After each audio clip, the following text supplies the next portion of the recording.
Hi ಸ್ನೇಹಿತರೆ, ಎಲ್ಲರಿಗೂ ಇವತ್ತಿನ ಕಂಪ್ಯೂಟರ್ ಕ್ಲಾಸ್ಗೆ ಸ್ವಾಗತ. ನೋಡಿ ಫ್ರೆಂಡ್ಸ್, ಇತ್ತೀಚಿನ ಎಲ್ಲ ಎಕ್ಸಾಮ್ಗಳಲ್ಲಿ ಕೂಡ ಕಂಪ್ಯೂಟರ್ ಅನ್ನೋದು ಭಾಳ ಇಂಪಾರ್ಟೆಂಟ್ ಆಗಿದೆ. ಯಾವುದಪ್ಪ ಅಂದರೆ ನೋಡಿ, ಗ್ರೂಪ್ ಸಿ ಎಕ್ಸಾಮ್, ಯಾವುದು group C exam, civil PC exam, police department PSI exam, ಅದೇ ರೀತಿಯಾಗಿ DRCR exam, next village accountant exam. ಈಗ ವಿಲೇಜ್ ಅಕೌಂಟೆಂಟ್ 1000 ಹುದ್ದೆಗಳಿಗೆ ಏನು ಮಾಡಿದೆ, ಹಣಕಾಸು ಇಲಾಖೆ ಅನುಮೋದನೆ ನೀಡಿದೆ. ಯಾವುದು ವಿಲೇಜ್ ಅಕೌಂಟೆಂಟ್ ಹುದ್ದೆಗಳಿಗೆ. ಅಲ್ಲಿಯೂ ಕೂಡ ಕಂಪ್ಯೂಟರ್ ಇಂಪಾರ್ಟೆಂಟ್ ಇರುತ್ತೆ. ಅದಕ್ಕಾಗಿ ನಾನು ಈ ಕ್ಲಾಸನ್ನು ಮಾಡ್ತಾಯಿದ್ದೀನಿ.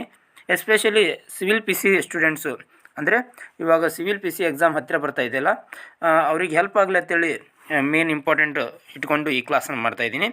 ಮೊದಲ ಪ್ರಶ್ನೆ ಏನಪ್ಪ ಅಂದರೆ, which one is not a input device? ಇದರಲ್ಲಿ ಯಾವುದು ಇನ್ಪುಟ್ ಸಾಧನವಲ್ಲ? ನೋಡಿ ಫ್ರೆಂಡ್ಸ್, ನಾನು ಇಂಗ್ಲೀಷ್ನಲ್ಲಿ ಯಾಕೆ ಮಾಡ್ತಾಯಿದ್ದೀನಿ ಅಂದರೆ, ನಾವೇನು ಮೊಬೈಲ್ ಯೂಸ್ ಮಾಡ್ತೀವಲ್ಲ, ಅಲ್ಲಿರುವಂಥ ಎಲ್ಲ ವರ್ಡ್ಸ್ ಯಾವುದರಲ್ಲಿರ್ತಾವೆ, ಇಂಗ್ಲೀಷ್ನಲ್ಲಿರ್ತಾವೆ. ಮತ್ತು ಕಂಪ್ಯೂಟರ್ ಯೂಸ್ ಮಾಡಿದ್ದೀವಿ ಅಂದರೂ ಕೂಡ ಇಲ್ಲಿ ಇಂಗ್ಲೀಷ್ನಲ್ಲಿರ್ತಾವೆ. ಅಂದರೆ ನಾವು ಇಂಗ್ಲೀಷ್ನಲ್ಲೇ ಕಂಪ್ಯೂಟರ್ನ ಓದಿದ್ದೀವಿ ಅಂದ್ರೆ ಒಳ್ಳೆಯದಾಗುತ್ತೆ.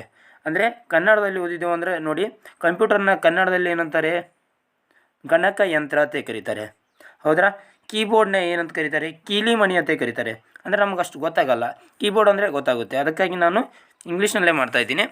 ಆಲ್ಮೋಸ್ಟ್ ಇಂಗ್ಲೀಷ್ನಲ್ಲೇ ಓದೋಕ್ಕೆ ಟ್ರೈ ಮಾಡಿ, ನಾನು ಕನ್ನಡದಲ್ಲಿ ಎಕ್ಸ್ಪ್ಲೇನ್ ಮಾಡ್ತೀನಿ, ಅಂಜಬೇಡಿ ನೀವು. ಹೌದಾ? Which one is not a input device?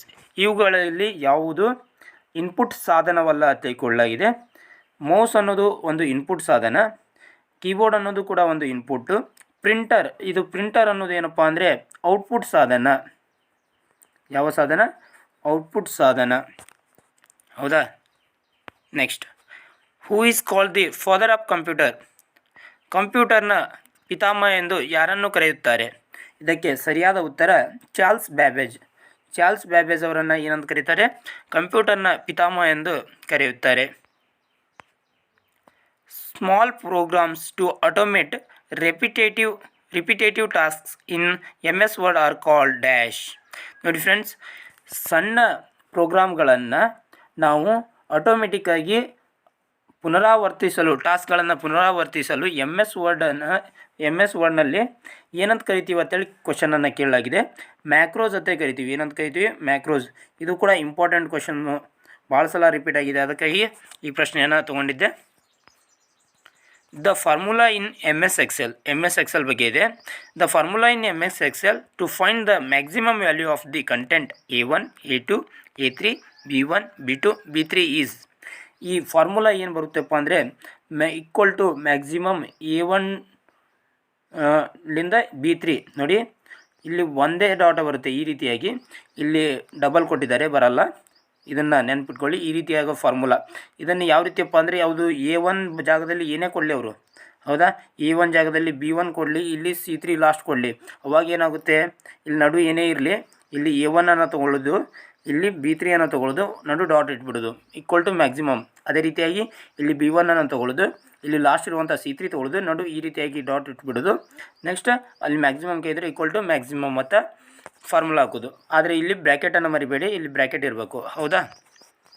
Next, which function key is use to start spell check automatically in MS word?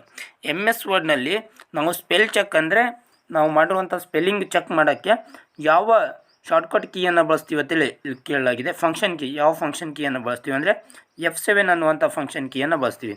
ನೋಡಿ ಫ್ರೆಂಡ್ಸ್, ಫಂಕ್ಷನ್ ಕೀ ಟೋಟಲ್ ಎಷ್ಟಿರುತ್ತೆ? 12 ಫಂಕ್ಷನ್ ಕೀಗಳು ಇರ್ತಾವೆ. 12 ಫಂಕ್ಷನ್ ಕೀಗಳು ಇರ್ತವೆ. ನೆಕ್ಸ್ಟ್, ನುಡಿ Kannada software uses dash system. ನುಡಿ ಕನ್ನಡ ಅನ್ನೋದು ಒಂದು ತಂತ್ರಾಂಶ, ನುಡಿ ತಂತ್ರಾಂಶ. ಈ ತಂತ್ರಾಂಶನ ಯಾವ ಸಿಸ್ಟಮ್ ಯೂಸ್ ಮಾಡ್ತೀವಿ ಅಂತೇಳಿ ಕೇಳಲಾಗಿದೆ. ಯೂನಿಕೋಡನ್ನು ಯೂಸ್ ಮಾಡ್ತೀವಿ. ಏನಂತ ಯೂಸ್ ಮಾಡ್ತೀವಿ? Unicode. Next, fastest memory is in computer. ನೋಡಿ ಫ್ರೆಂಡ್ಸ್, ಕಂಪ್ಯೂಟರ್ನಲ್ಲಿ ಅತಿ ವೇಗದ ಮೆಮರಿ ಯಾವುದಂತ ಕೇಳಲಾಗಿದೆ. ಇಲ್ಲಿ ಆಪ್ಷನ್ನಲ್ಲಿ ಕ್ಯಾಚ್ ಇದೆ, ಕ್ಯಾಚ್ ಮೆಮರಿ ಸರಿಯಾದ ಉತ್ತರ ಆಗುತ್ತೆ. ಕ್ಯಾಚ್ ಮೆಮರಿ ಮತ್ತು ರಿಜಿಸ್ಟರ್ ಮೆಮರಿ ಮತ್ತು ಕ್ಯಾಚ್ ಮೆಮರಿ ಎರಡನ್ನೂ ಕೊಟ್ಟಿದ್ದರೆ ಅಲ್ಲಿ ರಿಜಿಸ್ಟರ್ ಮೆಮರಿ ಕರೆಕ್ಟ್ ಆಗುತ್ತೆ. ಆದರೆ ಅಲ್ಲಿ ರಿಜಿಸ್ಟರ್ ಮೆಮರಿ ಇರಲಿಲ್ಲ, ಬರೀ ಕ್ಯಾಚ್ ಮೆಮರಿ ಇತ್ತಂದರೆ ಕ್ಯಾಚ್ ಮೆಮರಿ ಸರಿಯಾದ ಉತ್ತರ ಆಗುತ್ತೆ. ಹೌದಾ? URL ಸ್ಟ್ಯಾಂಡ್ಸ್ ಫಾರ್ URLನ ವಿಸ್ತೃತ ರೂಪವನ್ನು ಕೇಳಲಾಗಿದೆ. ಇದಕ್ಕೆ ಸರಿಯಾದ ಉತ್ತರ ಯೂನಿಫಾರ್ಮ್ ರಿಸೋರ್ಸ್ ಲೊಕೇಟರ್. ಮೊದಲ ಆಪ್ಷನ್ ಸರಿಯಾಗುತ್ತೆ. Next, Google Chrome is an example for. Google Chrome ಯಾವುದಕ್ಕೆ ಉದಾಹರಣೆಯಾಗಿದೆ ಅಂತ ಕೇಳಲಾಗಿದೆ. ಇದಕ್ಕೆ ಸರಿಯಾದ ಉತ್ತರ ವೆಬ್ ಬ್ರೌಸರ್. ಗೂಗಲ್ ಕ್ರೋಮ್ ಅನ್ನೋದು ಒಂದು ವೆಬ್ ಬ್ರೌಸರ್. ಗೂಗಲ್ ಕ್ರೋಮ್ ಆಗಿರ್ಬೋದು, ಒಪೇರಾ ಮಿನಿ ಆಗಿರ್ಬೋದು, ಒಪೇರಾ ಮಿನಿ, ಮೊಜಿಲ್ಲಾ ಫೈರ್ಫಾಕ್ಸ್ ಆಗಿರ್ಬೋದು, ಮೊಜಿಲ್ಲಾ ಫೈರ್ಫಾಕ್ಸ್ ಅಂತ ಬರುತ್ತೆ. ಇವೆಲ್ಲವೂ ಕೂಡ ಯಾವುದಕ್ಕೆ ಎಕ್ಸಾಂಪಲ್ಲು? ವೆಬ್ ಬ್ರೌಸರ್ಗೆ ಎಕ್ಸಾಂಪಲ್ಲು. ಹಾಗಾದರೆ ಸರ್ಚ್ ಇಂಜಿನ್ಗೆ ಯಾವ್ಯಾವ ಎಕ್ಸಾಂಪಲ್ಸ್ ಇರುತ್ತೆ ನೀವು ಕೇಳ್ಬೋದು. ಗೂಗಲ್, ಕೇವಲ ಗೂಗಲ್, ಯಾಹೂ, ಬಿಂಗ್, ಇವೆಲ್ಲವೂ ಕೂಡ ಯಾವುದಕ್ಕೆ ಎಕ್ಸಾಂಪಲ್ಲು? ಸರ್ಚ್ ಇಂಜಿನ್ಗೆ example. Next, first super computer of India. ನೋಡಿ, ಭಾರತದ ಮೊದಲ ಸೂಪರ್ ಕಂಪ್ಯೂಟರ್ ಯಾವುದು ಅಂತ ಕೇಳಲಾಗಿದೆ. ಇದಕ್ಕೆ ಸರಿಯಾದ ಉತ್ತರ ಪರಮ್ 8000. ಪರಮ್ 8000 ಎಂಬುದು ಭಾರತದ ಮೊದಲ ಸೂಪರ್ ಕಂಪ್ಯೂಟರ್ ಆಗಿದೆ. ನೋಡಿ, ಈ ರೀತಿಯಾಗಿ ನಿಮಗೆ ಕಂಪ್ಯೂಷನ್ ಮಾಡೋಕ್ಕೆ ಆಪ್ಷನ್ಸ್ ಕೊಟ್ಟಿರ್ತಾರೆ. ಪರಮ್ 6000, ಪರಮ್ 70,000 ಈ ರೀತಿಯಾಗಿ ಕೊಟ್ಟಿರ್ತಾರೆ. ನೀವು ಏನು ಮಾಡಬೇಕು? ಪರಮ್ 8000 ಅಂತ ತಲೆಯಲ್ಲಿ ಇಟ್ಕೊಳ್ಳಿ. ಇದು ಭಾರತದ ಮೊದಲ super computer. 1 MB is equal to. ನೋಡಿ ಫ್ರೆಂಡ್ಸ್, 1 MB ಯಾವುದಕ್ಕೆ ಸಮಾನವಾಗಿದೆ ಅಂತೇಳಿ ಕೇಳಲಾಗಿದೆ. 1 MB is equal to 1024 KB, 1024 KBಗೆ ಈಕ್ವಲ್ ಆಗಿದೆ. MB ವಿಸ್ತೃತ ರೂಪ ನೋಡ್ತಾ ಬರೋದಾದರೆ ಮೆಗಾಬೈಟ್. ಏನಂತ ಕರೀತಾರೆ? Megabyte MB. ಅದೇ ರೀತಿಯಾಗಿ KB ಕಿಲೋಬೈಟ್. KB ಕಿಲೋಬೈಟ್ ಆದರೆ MB ಅನ್ನೋದು megabyte. Next, ENIAC and UNIVAC R.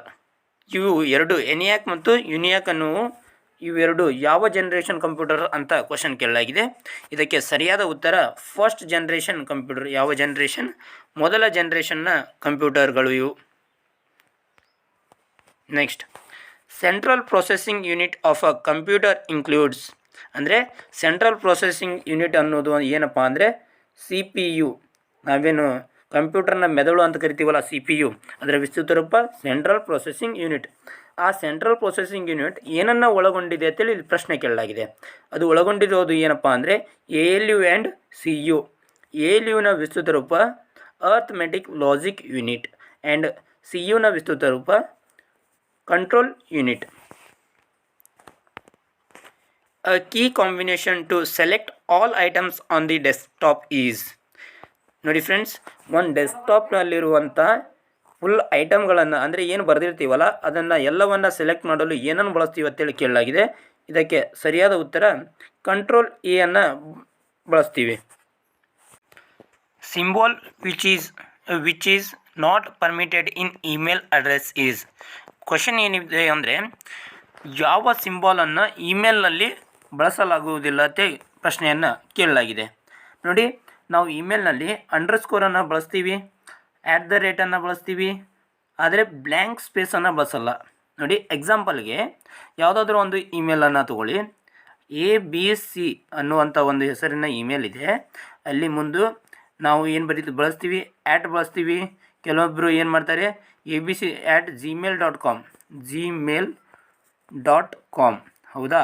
ಅದೇ ರೀತಿಯಾಗಿ abc/552@gmail.com ಈ ರೀತಿಯಾಗಿರುತ್ತೆ. ಇಲ್ಲಿ ಸ್ಲ್ಯಾಶ್ ಬಂದಿರುತ್ತೆ, ಅಂಡರ್ಸ್ಕೋರ್ ಅಂತ ಕರೀತಾರೆ, @ ಬಂದಿದೆ, ಡಾಟ್ ಬಂದಿದೆ. ಹೌದಾ? ಆದರೆ ಬ್ಲ್ಯಾಂಕ್ ಸ್ಪೇಸ್ ಇಮೇಲಲ್ಲಿ ಬರಲ್ಲ. Next, an operating system is operating system ಅನ್ನೋದು ಏನು ಅಂತೇಳಿ ಇಲ್ಲಿ ಪ್ರಶ್ನೆ ಕೇಳಲಾಗಿದೆ. ಅದೊಂದು ಸಿಸ್ಟಮ್ ಪ್ರೋಗ್ರಾಮ್ ಆಗಿದೆ. ಏನು? System program. Next, which of the following is not an application program. ಈ ಕೆಳಗಿನವುಗಳಲ್ಲಿ ಯಾವುದು ಅಪ್ಲಿಕೇಶನ್ ಪ್ರೋಗ್ರಾಮ್ ಅಲ್ಲ? ಅಂದರೆ ನಾವೇನು ಆ್ಯಪ್ ಅಂತ ಕರಿತೀವಲ್ಲ, ಮೊಬೈಲ್ನಲ್ಲಿ ಆ್ಯಪ್, ಇವುಗಳಲ್ಲಿ ಯಾವುದು ಆ್ಯಪ್ ಅಲ್ಲ ಅಂತೇಳಿ ಕೇಳಲಾಗಿದೆ. ವಿಂಡೋಸ್ 7 ಅನ್ನೋದು ಇದೊಂದು ಅಪ್ಲಿಕೇಶನ್ ಸಾಫ್ಟ್ವೇರ್ ಅಲ್ಲ. ಇದು ಏನಪ್ಪ ಅಂದರೆ ಆಪ್ರೇಟಿಂಗ್ ಸಿಸ್ಟಮ್, OS ಅಂತ ಕರಿತೀವಿ ನಾವು. ಆಪ್ರೇಟಿಂಗ್ ಸಿಸ್ಟಮ್ ಇದು ಏನು? ವಿಂಡೋಸ್ 7 ಅನ್ನೋದು. Next, which of the following is not an internet browser. ಈ ಕೆಳಗಿನವುಗಳಲ್ಲಿ ಯಾವುದು ಇಂಟರ್ನೆಟ್ ಬ್ರೌಸರ್ ಅಲ್ಲ ಅಂತ ಕೇಳಲಾಗಿದೆ. ನೋಡಿ ಫ್ರೆಂಡ್ಸ್, ಆಗಲೇ ನಾನು ಹೇಳಿದ್ದೀನಿ ಯಾವ್ಯಾವ ಇಂಟರ್ನೆಟ್ ಬ್ರೌಸರ್ ಅಂತ. ಇಲ್ಲಿ ಕ್ರೋಮ್ ಕೊಟ್ಟಿದ್ದಾರೆ, ಕ್ರೋಮ್ ಕೂಡ ಗೂಗಲ್ ಕ್ರೋಮ್ ಕೂಡ ಇಂಟರ್ನೆಟ್ ಬ್ರೌಸರ್. ಇದು ಮೊಜಿಲ್ಲಾ ಕೊಟ್ಟಿದ್ದಾರೆ, ಮೊಜಿಲ್ಲಾ ಫೈರ್ಫಾಕ್ಸ್ ಇದು ಕೂಡ ಇಂಟರ್ನೆಟ್ ಬ್ರೌಸರ್. ಒಪೆರಾ ಕೊಟ್ಟಿದ್ದಾರೆ, ಒಪೆರಾ ಮಿನಿ ಇದು ಕೂಡ ಇಂಟರ್ನೆಟ್ ಬ್ರೌಸರ್. ಆದರೆ ಗೂಗಲ್ ಟಾಕ್ ಅನ್ನೋದು ಏನಲ್ಲ, ಇಂಟರ್ನೆಟ್ ಬ್ರೌಸರ್ ಅಲ್ಲ. ಹಾಗಾದರೆ ಸರಿಯಾದ ಉತ್ತರ ಯಾವುದು? Google talk. Which among the following is correct extension of MS word files? ನೋಡಿ ಫ್ರೆಂಡ್ಸ್, ಇಲ್ಲಿ ಫೈಲ್ ಎಕ್ಸ್ಟೆನ್ಷನ್ ಅಂತ ಇರ್ತವೆ. ಈ ಕೆಳಗಿನವುಗಳಲ್ಲಿ ಯಾವುದು ಸರಿಯಾದ MS ವರ್ಡ್ನ ಫೈಲ್ ಎಕ್ಸ್ಟೆನ್ಷನ್ ಆಗಿದೆ ಅಂತ ಕೇಳಲಾಗಿದೆ. ಹೌದಾ? ಇದಕ್ಕೆ ಸರಿಯಾದ ಉತ್ತರ ನೋಡ್ತಾ ಹೋಗೋದಾದರೆ .doc ಡಾಕ್ಯುಮೆಂಟ್ ಅಂತ ಏನು ಕರಿತೀವಲ್ಲ, ಅದು MS ವರ್ಡ್ನ ಫೈಲ್ನ ಎಕ್ಸ್ಟೆನ್ಷನ್ ಫಾರ್ಮ್ ಆಗಿದೆ. ಹೌದಾ? ಅದೇ ರೀತಿಯಾಗಿ XLS ಅಂತ ಕರಿತೀವಲ್ಲ, ಇದು ಯಾವುದಪ್ಪ ಅಂದರೆ MS ಎಕ್ಸೆಲ್ನ ಏನಿದು ಒಂದು ಫೈಲ್ ಎಕ್ಸ್ಟೆನ್ಷನ್ ಆಗಿದೆ.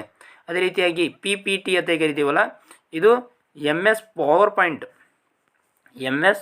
ಪವರ್ ಪಾಯಿಂಟ್ನ ಒಂದು ಫೈಲ್ ಎಕ್ಸ್ಟೆನ್ಷನ್ ಆಗಿದೆ. ಇವೆಲ್ಲ ನೆನಪಿಟ್ಕೊಳ್ಳಿ, ಇರಲಿಲ್ಲ ಅಂದರೆ ಒಂದು ಕಡೆ ನೋಟ್ ಮಾಡ್ಕೊಳ್ಳಿ. Next, this is use to translate image into text. ನೋಡಿ ಫ್ರೆಂಡ್ಸ್, ಇಮೇಜ್ನಲ್ಲಿರುವಂಥದ್ದನ್ನು ನಾವು ಟೆಕ್ಸ್ಟ್ ರೂಪದಲ್ಲಿ ಟ್ರಾನ್ಸ್ಲೇಟ್ ಮಾಡೋದಕ್ಕೆ ಯಾವುದನ್ನು ಬಳಸ್ತೀವಿ ಅಂತೇಳಿ ಪ್ರಶ್ನೆಯನ್ನು ಕೇಳಲಾಗಿದೆ. ಇದಕ್ಕೆ ಸರಿಯಾದ ಉತ್ತರ OCR ಅನ್ನು ಯೂಸ್ ಮಾಡಿ ಏನು ಮಾಡ್ತೀವಿ, ಇಮೇಜ್ನಲ್ಲಿರುವುದನ್ನು ಟೆಕ್ಸ್ಟ್ಗೆ ಟ್ರಾನ್ಸ್ಲೇಟ್ ಮಾಡ್ತೀವಿ.